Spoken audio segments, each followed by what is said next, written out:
In this video, I'm going to show you how to never worry about falling out of your handstand again. And we're going to be spending some time upside down. So thanks for being here. I guess we should get on with the show. Oh, before we do anything else, please make sure that you have notifications turned on, that you are subscribed, that you comment below with any questions, and you give a thumbs up, because that is how I can keep bringing you great content just like this.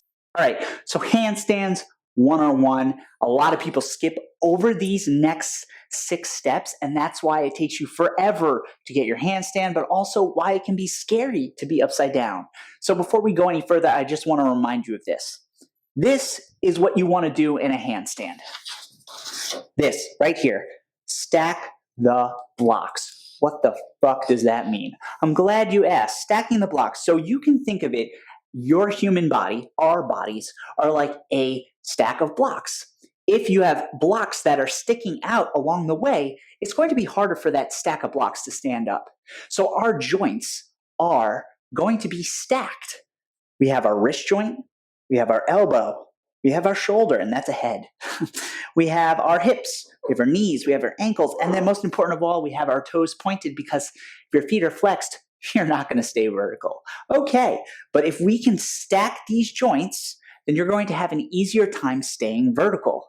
A lot of people will often skip this part, and they'll let their body become a banana, which you can balance because you'll have your legs as a counterbalance. But when you want to do other cool things like different transitions, handstand push-ups, wherever you are in your journey, it's going to be a hell of a lot harder if you have an arched back. So let's take time and focus on these next couple of steps to help you get there. Number 1 is the push. A lot of people aren't paying attention to how much you actually have to push when you are upside down to stay upside down. And it can also be kind of scary to figure out how much to push if you've never been upside down before. So the next 2, the push and the bear, are going to help you with just that. If you've never been upside down or worked on a handstand before, maybe you have worked on a handstand before, the band drill is going to be a lifesaver. The biggest cue that I could possibly give you is push. Do not stop pushing through your arms. If you aren't pushing, you're not going to stay upside down. There's more of a push balance that's necessary for the handstand. So get yourself a light resistance band. This is pretty darn light. We're not looking for heavy resistance. It's going to show you step number 1 is you're going to step over the band like so. Have your feet together. We don't want our legs apart. We want our feet together, and we want to squeeze our legs together. Squeeze tight. Tighter is going to be lighter, and it's going to help us actually stay upside down. We don't want any part of our body lax. We're full attention. Then we're going to take the band and we're going to press it over our heads. Now, what you can see here, I'm just going to arch my back. You can see there's this arch. We don't want that. What we want to do is push through the arms and squeeze our butt. Push through the arms and squeeze. Now, we can see that suddenly the joints are stacked. We want to pull our belly button toward our spine and push and squeeze. Now I'm saying a lot of things, and it might be confusing for you. So I want you to perform this by a wall. So you're going to have your body on the wall. And what I want you to do, I want you to push your lower back into the wall, right? So we have this arch. Push your lower back into the wall. Arch. Push your lower back into the wall. It's the same thing as if dead bug on the ground or a hollow body hold. Same exact thing. Then you'll take the band, press it up over your head, and your goal is to get your low back pressed into the wall while pushing straight up and keeping your legs straight. Even if you have a big badonkadonk, tuck as much as you can, squeeze your legs together, squeeze your butt, and push up. Never stop pushing through the arms. Keep pushing, straight arms, and that is the band hold. Now, you can use this movement in your conditioning. You can use it as a way to help build up strength and time under tension. It's a great movement, so give it a try. It can be intimidating if you've never been upside down and you just try to kick up at the wall or even try to walk into the wall. This is a movement I absolutely love. It's called the A-frame. You start with your hands and knees on the ground. That's pretty darn important. Hands and knees on the ground, shoulders over your wrist, knees underneath your hips, knees about hip width apart. And all you're going to do is push your butt up. That's it. One more time, I'm going to come back down, and all you're going to do is push your butt up. Get your butt as high into the air as you can. Drop your heels if you can, and that's your A-frame. Hands directly underneath your shoulders, elbow pits face forward, knees underneath your hips, hip width apart. Push through those arms and get your butt up. Push your butt up as much as you can. Now this, oddly enough, is what happens in your handstands. Your ears are between your shoulders. You can lean yourself forward. Whoa, look at that. I'm in my handstand position.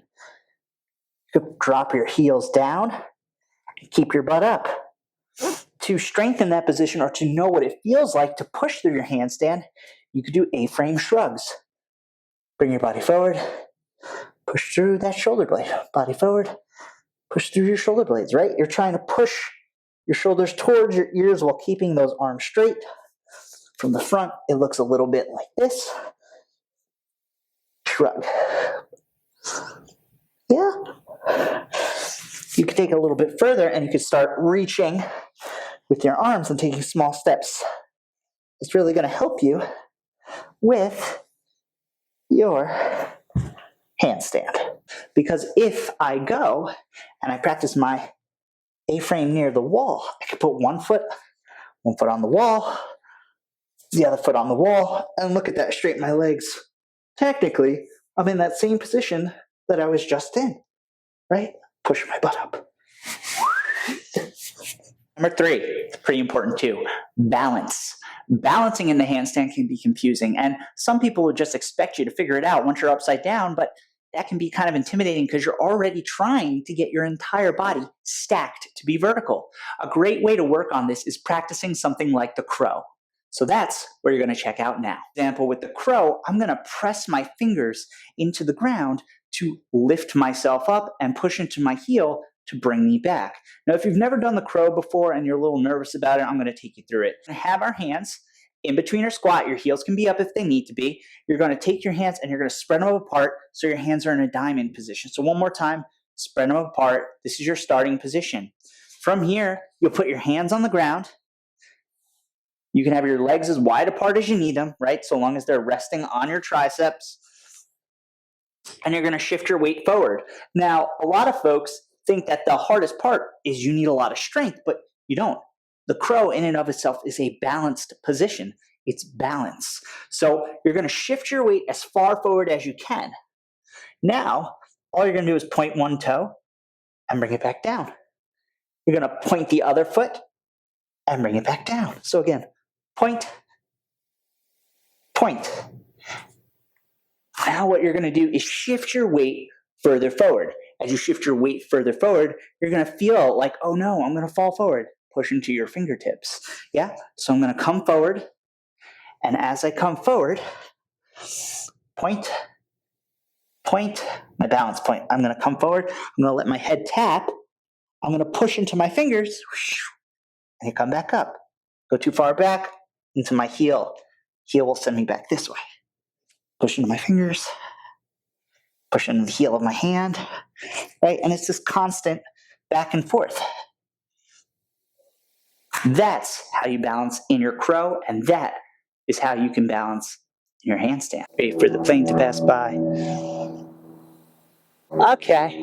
Hi, plane. Here is the secret to never having to fear falling out of your handstand, and that's making an intentional exit from your handstand.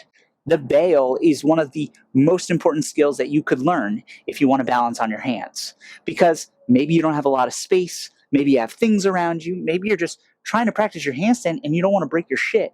So I'm going to teach you how to bail, and the secret to a handstand bail is actually a cartwheel. For your cartwheel, you want to imagine that there is a straight line. Now, you can put a piece of tape down on the ground if that works for you, but you're going to literally imagine that there's a straight line. So my line is going this way so you can actually see me. What you're going to do, and this is pretty cool, you're going to take your hands, you're going to have your fingers face away from you, place that hand down, and the important part here is that we shift our weight into that arm. So again, I'm going to place my hand down, shift my weight into that arm with a straight arm, and I push away, and you can actually see that my arm is staying stable. I can support myself. If you're already bending your arm, that tells you we need to practice pushing, yeah? So I got my hand down, and then I'm going to look, reach, one foot replaces the other. So one more time, I'll do it over here. It's this act of one foot replacing the other. That's where the handstand starts. So look, reach, one foot replaces the other. That's literally where we start. Can this help me? You can have a slight bend in your knee if you need to. My handstand is here. What we want to do is practice bailing out of this position. The leg comes up, we want to fall out this way, right? So I would have one hand down in front, the other to the side. I would just practice kicking up and bailing out. Just kicking up and bailing down. You're going to go over, bail out.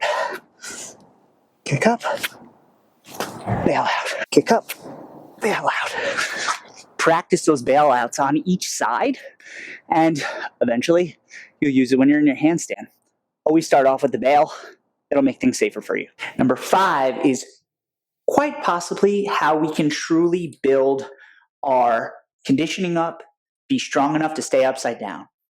Remember, you're holding your entire body weight through your arms and your wrists are pretty damn small. So a great way to build that up is practicing wall walks. Walking yourself up to the wall, holding that position for a set amount of time, and walking yourself back down. I recommend working on this before just jumping to the middle of the floor and kicking up into a handstand. The wall walk up is going to help you figure out if you are strong enough to be upside down. I'm going to show you exactly where to start. You're going to have your hands on the ground and you're going to be near the wall. Now, push through your arms and put one foot on the wall. Take the other arm and put it through the wall. Push your butt up. Doesn't that look familiar from your A-frame and from your bear? If this feels good, extend one leg. Extend the other leg and squeeze your legs together. Now, push through your arms. This is your starting point for the wall walk up. If this is all you have and all you feel comfortable with, that's a great starting point. Keep pushing through your arms, squeeze, and that's where you are. Now, if you're like, this actually feels kind of easy, you can practice walking your hands in. Right? This might be where you are. Notice how my feet are flexed here, just as a balance point. And then you can walk in further until eventually your hands get really darn close. But now my body's resting again. So what we want to do is make sure that our weight is shifted into our arms. So squeeze your legs together as much as you can and push through your arms. Keep pushing. Like, that's the big key here. You have to push as much as you can, stack the joints, and squeeze your butt and push up.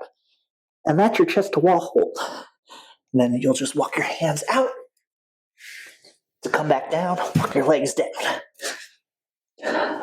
Number 6, the kick up. The kick up. Now, this is the thing that everyone rushes through, right? You just throw your hands down, throw your body up, and you're going to have a really fucking hard time dealing with that momentum. The name of the game is control. I've brought up control so many times in this video, but having control over your body is what's going to let you get upside down, feel safe, and be able to exit with safety and control. So the split leg kick up is going to show you exactly how to do that. We're going to take a look at the split leg kick up.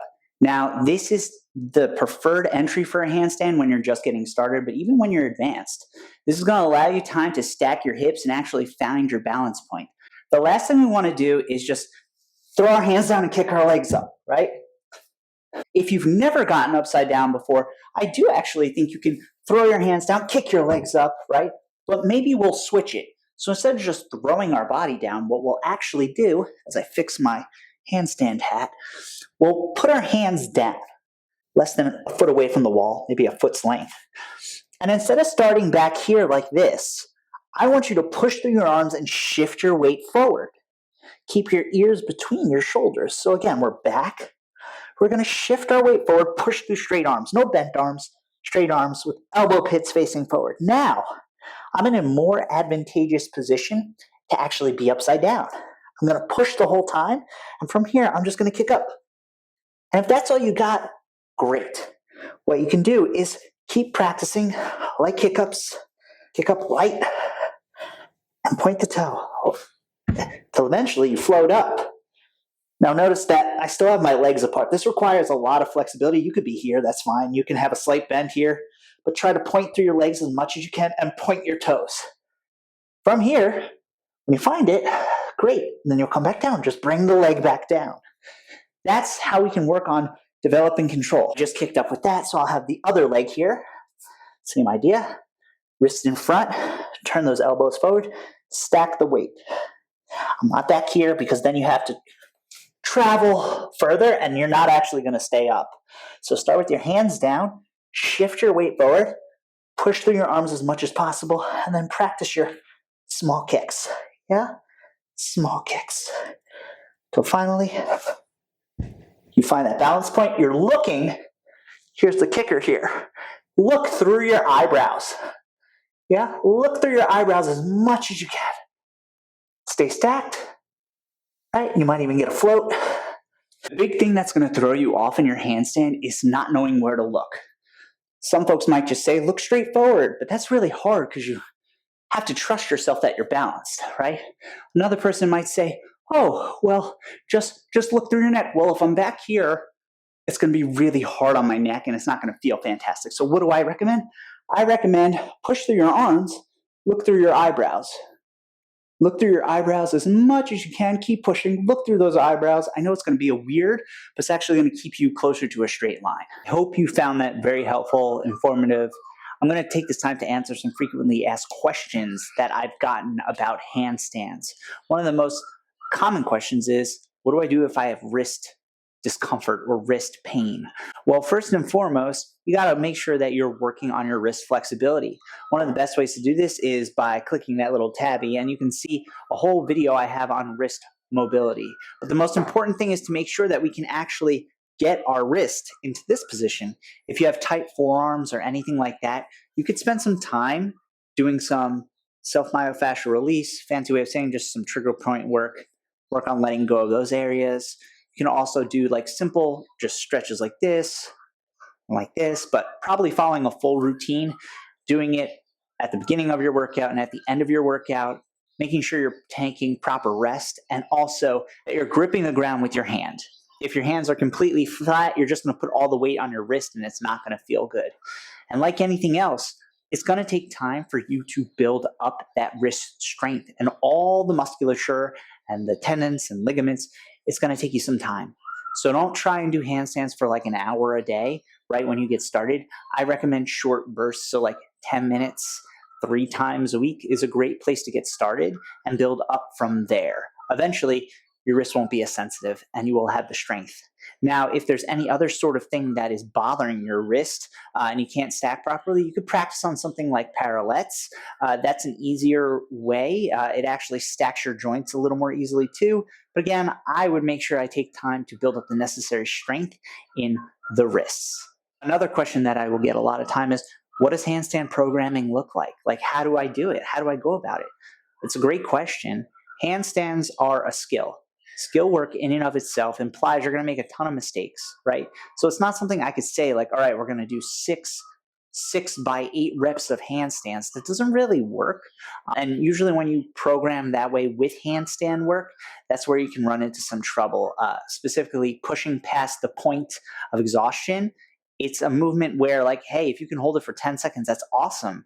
At one point when I was doing handstands a lot, because I was traveling and teaching them, I could hold it for like 1 minute and 30 seconds. Is that cool? Yeah. Is it important for everyone? Absolutely not. So here's what you can think of it as. What you're going to do is you're going to divide your session into something we would call the 5 Ps. Now, this is taken from GMB Fitness. They have so many videos on this and topics covering it, but I love it when it comes to body weight skills and skill work in and of itself. There are 5 Ps. The first P is prep. So what specific work are you going to do to prepare your body for the workout or for the handstand session? I would spend some time working on your wrist mobility. I would also spend time working on shoulder mobility, just warming up those areas, and your hips and hamstrings. Those areas tend to be the most important and the tightest for people when they're working on their handstand. Once you finish with like maybe 5 to 8 minutes of prep work, I would move on to the practice. You would pick something to practice on. And instead of going for sets, I would pick a time allotment. Why time? Well, if we do 5 to 10 minutes of handstand work, and I'm not setting a certain specific number of reps, a certain specific number of sets, you're going to be more likely to rest, chasing like beautiful attempts. We don't want garbage attempts. We don't want half attempts, because that actually isn't going to help us in the long run. I'd rather see you take your time. So kick up, perform a split leg kick up in the middle of the floor, practice that, come down, take enough rest time, right? So a great place to start would be practicing like 5 minutes of split leg kick up bailouts. So the bail, practicing that so you can feel comfortable, and then 5 minutes of split leg kick up at the wall, right? Split leg kick up in and of itself is the skill. Some people might actually think the chest to wall would be where we would go, but that actually would go a little bit later in the programming. So you would do your bails, then you would do your split leg kick up. You would do one, you come down with control, and then you would rest, first going for multiple attempts at once. Then you would move on to something we would call the play section. Play is really where you take this movement and you explore it and you try different ways to do it. It's taking a skill you can already do and exploring it without really focusing on sets or reps. So this might be something where you take like the A-frame or the bear, and you practice moving around and locomoting and moving in and out of that range of motion, really exploring it and having some fun. Maybe you just practice some cartwheels during that time so you can get comfortable being upside down and exploring that space. And then once you're done with, let's say, 5 minutes of play, you would move on to your push. Think of your push as like your conditioning section. This is where you would have something like the band drill. This is where you would have something like, maybe you do something like reverse bear for time. This is something where you would have chest to wall holds. That's where you build your conditioning. That's where you can work on your line. The difference between conditioning or the push section and the practice session is practice. We are just practicing trying to get upside down and balance, right? We're picking one thing to focus on. Where push, we're focusing on taking things down a few progressions, right? Chest to wall is a little more stable than split leg kick up. Yeah, so that's how you can think of it. And then you would have your stretch session. So what would you stretch? I would focus on the shoulder. I would focus on maybe doing some dead hangs or some pulling prep. Maybe you want to lay on a lacrosse ball, get in there, get some of that rotator cuff, opening the chest up, getting some hip stretches and some hamstring stretches. Like focus on a specific area that will carry over into your handstand practice and not leave you super sore. Bridging is a great thing to focus on too, because that opens up everything that we just closed off by working on getting into that handstand. Under is where you stop and kind of reflect on what worked, what didn't work, how can we grow, what can we tweak for our next session. That's really important. And you can literally apply this framework to any kind of training, whether it be lifting, whether it be skill work, doesn't matter. We want to look at it from that point of view. Will it always look the same? No, you'll have sets and reps for other things. But when it comes to a skill like the handstand, I find that this is like one of the most effective ways to work on it. It takes the pressure off you and it actually forces you to auto-regulate. And that's just a practice of listening to your body, knowing exactly what you can do and dialing it in so you can make the session productive without absolutely destroying yourself. Another question I get is, where in your session should handstands go? Well, the reality is it's a skill, so you're going to want to put it towards the front of your session where you're as fresh as possible. I don't recommend doing like back squats and then trying to do handstands at the end of your session. That makes no sense. I don't recommend working on doing like pull-up work and then trying to do handstands because your arms are going to be exhausted. So we can think of it from the same point of view that you would have for like programming like heavy deadlifts. You wouldn't do that at the end of your session. You wouldn't do explosive work at the end of a session. You would do that at the front of a session. So there's some logic behind where you're going to put things.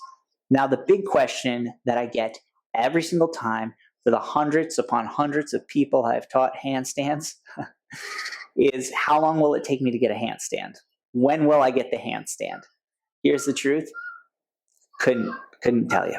I fucking couldn't tell you. Because everyone's different. There's no exact science to knowing when you're going to get a specific skill. It's very different from a deadlift, right? We can know what progressive overload is going to look like. We can know when we're going to get to X amount in theory. But there are good days, there are bad days. What really matters is how consistent you can be with it. Are you able to pepper it in and be consistent with it? Because the consistency is what's going to matter over the long run. Again, using something like the grease the groove method and sneaking in like short handstand holds, working on things like that is going to be really helpful. But the way you're going to get the handstand is by actually training for the handstand. There's no workaround for it. It's like any skill. You need to do it. It is a skill of being able to hold your body weight and balance, and it takes time. It takes a lot of bails. like a lot. But the most important thing is not to beat yourself up when it doesn't happen, because what you could do is just drop down a few skill levels. And if you had planned to do freestanding handstands, maybe you just do the band drill, right? There's nothing wrong with doing that. So look, I hope you found this really helpful. Make sure you're subscribed, you leave a comment, give a thumbs up to my channel, to this video, so I can keep bringing you more content like this. If you have a question about anything covered today, comment below, let me know. And without further ado, you're only one day away from getting back on track and one day away from realizing how fucking amazing you are.